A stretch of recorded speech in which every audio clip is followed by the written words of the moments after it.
Hello friends, welcome back to my YouTube channel government civil engineers. तो friends, जो भी इस चैनल पे नए हैं वो प्लीज़ चैनल को सब्सक्राइब कर लें।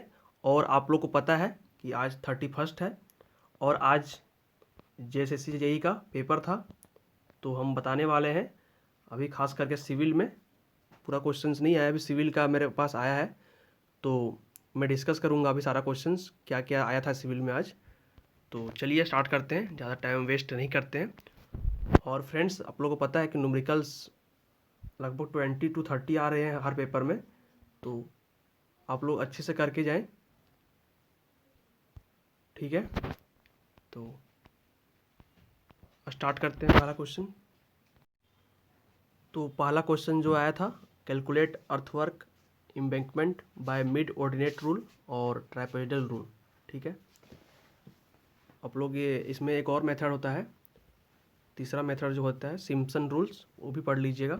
उसके बाद सेकेंड क्वेश्चन जो आया था, passing from C1 and retaining one another find flakiness index, ठीक है।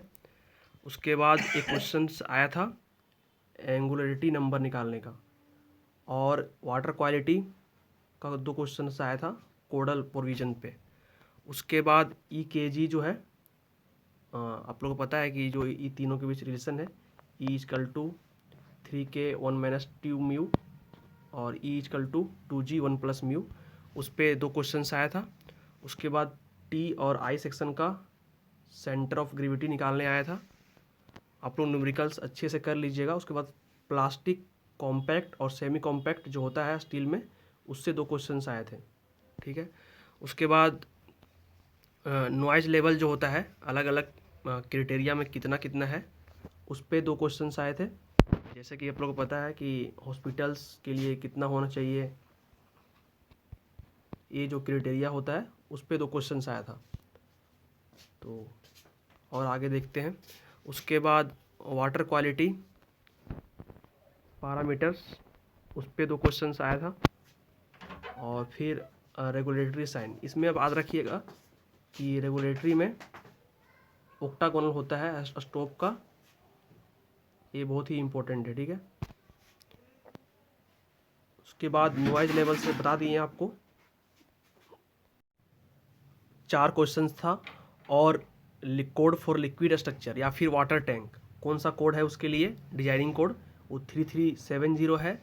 और मैं बता देता हूँ आप लोग को भी इम्पोर्टेंट जो कोड्स हैं सिविल इंजीनियरिंग में, आप इनको जरूर याद रखिएगा। एक तो आपका हो गया IS 800, ये स्टील के लिए है, ठीक है। उसके बाद दूसरा IS 456, ये आपका जो है RCC के लिए हो गया। उसके बाद तीसरा IS 1893, ये आपका अर्थक्वेक के लिए है। उसके बाद 4 IS 875, इससे भी क्वेश्चंस आए थे आज, जो कि लोड्स के लिए कोड है, अलग अलग टाइप का जो लोड होता है।